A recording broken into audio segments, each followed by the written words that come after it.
জয় মা ষষ্ঠী। অরণ্য ষষ্ঠী বা জামাই ষষ্ঠীর ব্রতকথা।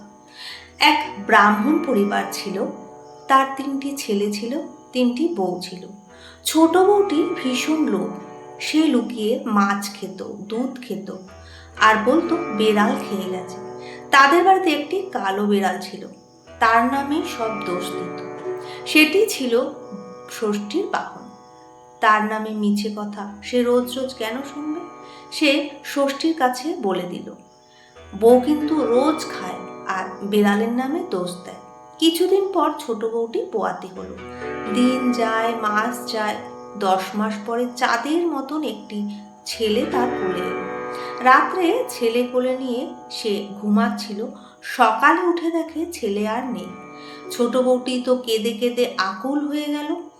সকলে আনাচে কানাচে খুঁজে দেখলো, কোথাও পাওয়া গেল না। এমনি করে ক্রমে ক্রমে 7টি ছেলে একটি মেয়ে হলো, সবই গেল। তখন সকলে বলতে লাগলো, তাই তো, এটা কি আশ্চর্য ব্যাপার, রোগ না বালাই না, কোথায় গেল ছেলেগুলো? তবে বউটা কি রাক্ষস? রাত্রে ছেলেগুলোকে খেয়ে ফেলে, আবার সকালে উঠে লোক দেখানো কান্নাও করে। এমন মেয়ে মানুষ ঘরে রাখতে নেই, ওর বাতাস গায়ে লাগলেও দোষ। ছোট বউ আড়াল থেকে সব শুনতে লাগলো এবং সে তার মনের ঘৃণায় বনে চলে গেল। নির্জন বনে বসে সে কাঁদতে লাগলো। তাকে কাঁদতে দেখে মা ষষ্ঠীর বড় দয়া হলো। তিনি বৃদ্ধ ব্রাহ্মণীর বেশ ধরে এসে বলল, কে মা তুমি? কাদের মেয়ে? ছোট বউ কেবল কেঁদেই যায়, কিছুই বলে না। মা ষষ্ঠীর কাছে গিয়ে বললেন, তোমার কি হয়েছে বাছা, বলো না, তুমি কাঁদছো কেন? ঘরে যাও, এখনই বাঘ ভাল্লুক তোমাকে খেয়ে ফেলবে। ছোট বউ তখন চোখের জল মুছে মুছতে বলল, তুমি কে মা? তোমার কি ছেলে পুলে আছে? মা ষষ্ঠী বলল, 60 বউ আছে বই কি।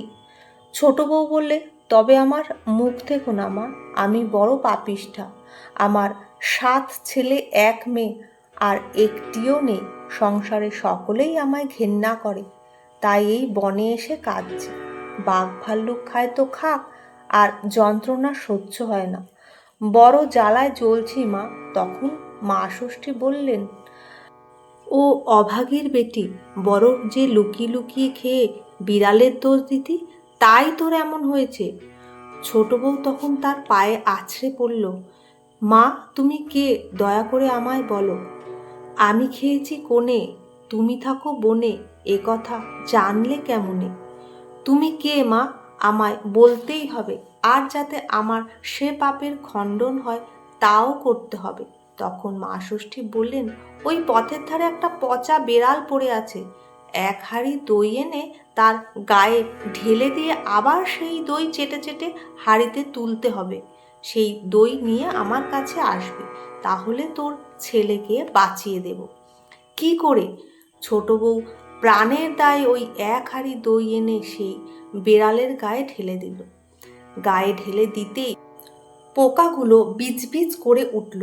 সেই পোকা শুদ্ধ দই জিভ দিয়ে চেটে হাঁড়িতে তুলে দিয়ে মা ষষ্ঠীর কাছে এলো। ছোট বউয়ের যতগুলো ছেলে হতো, বেড়ালে মুখে করে এনে সব মা ষষ্ঠীর কাছে দিত। মা ষষ্ঠী সেই 7টি ছেলে একটি মেয়ে এনে দিয়ে বলল, এই নাও বাছা, তোমার ছেলেগুলো নিয়ে এবার বাড়ি যাও, আর এই দইয়ের ফোঁটা সকলের কপালে দাও, আর কখনো চুরি করে খেয়ে বেড়ালের নামে দোষ দেবে না। জ্যৈষ্ঠ মাসের শুক্ল ষষ্ঠীতে পেটলির কালো বেড়াল গড়ে পিটলির অঙ্কন করে ফলমূলের বাটা সাজিয়ে 6টা পান, 6টা সুপারি, 6টা কলা আর বাঁশ পাতায় হলুদের ন্যাকড়া জড়িয়ে 6 গাছি সুতো পাকিয়ে তাতে বাঁধবে। ওই সুতোকে 60 সুতো বলে। তারপর তেল, হলুদ, দই দিয়ে অরণ্য ষষ্ঠীর পুজো করতে হবে। পুজোর পর সেই 60 সুতো প্রত্যেক ছেলের কপালে হলুদ ছুঁয়ে ডান হাতে বেঁধে দিতে হবে। যতগুলো ছেলে ততগুলো সুতো যায়। তারপর কথা শুনে ফল মূল খাবে। সেদিন আর ভাত খাবে না, আর ছেলেদের কখনো বাম হাতে মারবেন না, তাদের মরে যা বলেও গালি দেবে না। বেড়ালকে কখনো লাথি মারবে না, আর কখনো চুরি করে খেয়ে তাদের নামে দোষ দেবে না। সকলের যত্ন করবে, তাহলে সারা জীবন জাত পোয়াতি হয়ে থাকবে। এই কথা বলে মা ষষ্ঠী অন্তর্ধান হয়ে গেলেন। ছোট বউ তখন কোলে কাকে আগে পিছে সমস্ত ছেলেদের নিয়ে আহ্লাদে আটখানা হয়ে শাশুড়ি ও জায়েদের সকলকে সব কথা বললেন। তখন ছোট বউকে সকলে ভালোবাসতে লাগলো। ছেলে দেখে সকলে আশ্চর্য তো হলো, স্বামীও তাকে খুব ভালোবাসতে লাগলো। জায়েদের কখনো ছেলে হয়নি, তারা ছোট বউয়ের কাছ থেকে ষষ্ঠীর পুজো জেনে নিয়ে পুজো করতে লাগলো। ক্রমে তাদেরও ছেলে মেয়ে হতে লাগলো। এখন ছোট বউয়ের আর সুখ ধরে না।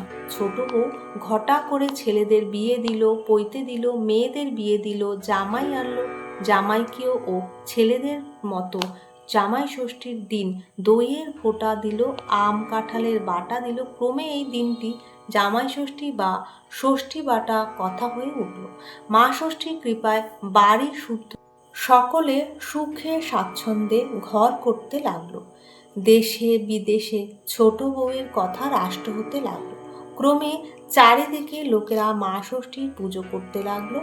এই রকমই অরণ্য ষষ্ঠীর কথা পৃথিবীতে প্রচার হয়ে গেল। এখানেই শেষ করছি অরণ্য ষষ্ঠীর ব্রতকথা। ভিডিওটি এখানেই শেষ করলাম। ভালো লাগলে অবশ্যই কমেন্টে মা ষষ্ঠী লিখতে ভুলবেন না। আপনারা সবাই ভালো থাকুন, সুস্থ থাকুন। আবার আসবো নতুন ভিডিওর সাথে। নমস্কার।